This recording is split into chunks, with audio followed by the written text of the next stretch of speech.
yang terjadi pada seseorang yang hanya berfokus pada sesuatu yang menjadi perhatiannya, dengan disertai kemauan untuk mempelajari, untuk mengetahui, dan untuk membuktikan sesuatu. Minat seorang terhadap pelajaran dan proses pembelajaran tidak muncul dengan sendirinya, akan tetapi banyak faktor yang mempengaruhi munculnya minat belajar pada siswa. Salah satu faktor yang dapat membangkitkan dan merangsangkan minat belajar pada siswa adalah dengan faktor bahan pelajaran yang akan diajarkan kepada siswa.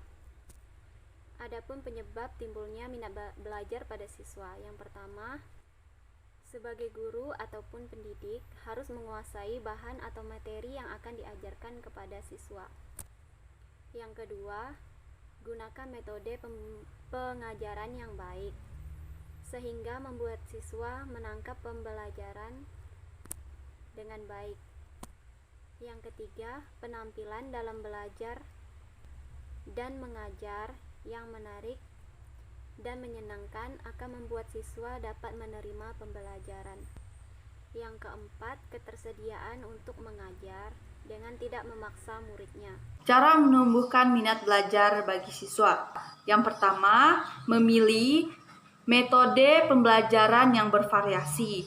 Yang kedua, dapat menciptakan suasana yang demokratis. Yang ketiga, menumbuhkan sikap, nilai, dan bakat terhadap siswa. Yang keempat, pembelajaran dengan berdiskusi, berkelompok, membaca, dan lain-lain. Sedangkan cara untuk menumbuhkan minat belajar dalam diri sendiri, yakni yang pertama, tentukan mata pelajaran yang disukai. Yang kedua, mengubah pandangan kita terhadap pelajaran yang kurang menarik bagi kita. Yang ketiga, temukan hubungan antara belajar dengan keseharian kita. Yang keempat, ketahui pandangan kita terhadap belajar. Yang kelima, menerapkan atau membentuk kebiasaan baik. Sekarang kita akan membahas mengenai fungsi minat dalam belajar. Yang pertama, minat menciptakan perhatian terhadap suatu objek. Yang kedua, minat memudahkan saat berkonsentrasi dalam pikiran. Yang ketiga, minat mencegah gangguan dari luar, dari sumber luar. Misalnya ketika orang yang sedang berbicara. Yang keempat, minat dapat membentuk atau membuat pembelajaran dapat diingat di otak dan dapat memperkecil kebosanan saat belajar sendiri. Dalam minat belajar, ada beberapa aspek. Yang pertama adalah aspek kognitif. Aspek ini didasarkan oleh konsep yang dikembangkan seseorang mengenai bidang yang berkaitan dengan minat belajar. Konsep yang membangun aspek kognitif didasarkan atas pengalaman dan apa yang dipelajari dari lingkungan. Yang kedua adalah aspek afektif. Aspek ini adalah konsep yang membangun konsep kognitif dan dinyatakan dalam sikap terhadap kegiatan atau objek yang menimbulkan minat belajar. Aspek ini membangun peranan yang besar dalam meminatkan tindakan seseorang. Unsur-unsur dalam minat belajar adalah yang pertama, perhatian. Menurut Sumadi Suryabrata, perhatian adalah banyak sedikitnya kesadaran yang menyertai sesuatu aktivitas yang dilakukan. Oleh karena itu, jika seseorang siswa mempunyai perhatian terhadap pelajaran, maka siswa tersebut akan berusaha keras untuk memperoleh hasil yang bagus, yaitu dengan cara meningkatkan belajar. Yang kedua, perasaan.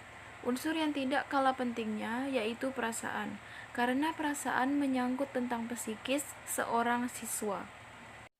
Yang ketiga adalah motif. Motif merupakan daya penggerak dari dalam dan di dalam subjek untuk melakukan kreativitas tertentu demi mencapai suatu tujuan.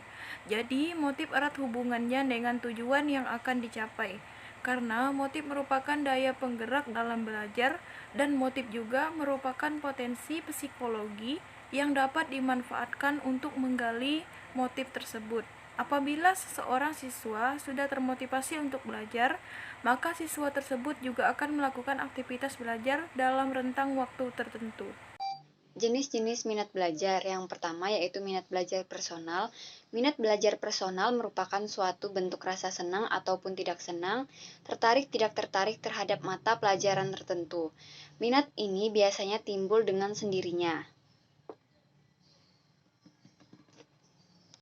Yang kedua, minat belajar situasional. Rangsangan yang dapat berupa metode belajar guru, penggunaan sumber belajar dan media yang menarik, suasana kelas, serta dorongan keluarga. Jika minat belajar situasional dapat dipertahankan sehingga berkelanjutan secara jangka panjang, minat situasional akan menjadi minat personal atau psikologi siswa.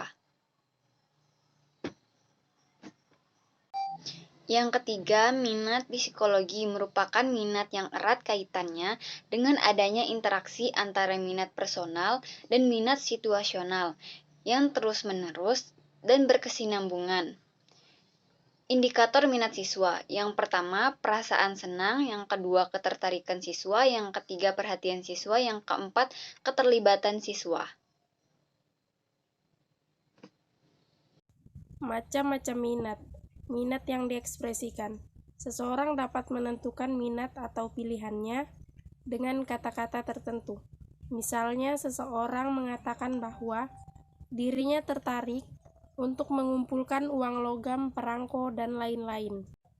Minat yang diwujudkan. Seseorang dapat mengungkapkan minat bukan hanya melalui kata-kata, melainkan dengan perbuatan dan tindakan.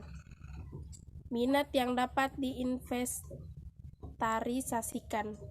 Seseorang menilai minatnya agar dapat mengukur dan menjawab terhadap pertanyaan tertentu atau urutan pilihannya dapat aktivitas tertentu. Faktor-faktor yang mempengaruhi minat.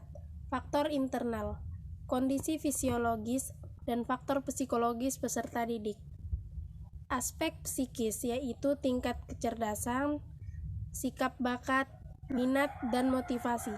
Sedangkan fisiologis yaitu kondisi organ-organ tubuh seperti kesehatan jasmani dan gizi. Faktor eksternal, kondisi lingkungan sekitar, baik lingkungan sosial maupun non-sosial. Lingkungan sosial seperti lingkungan sekolah, teman-teman, dan lingkungan masyarakat.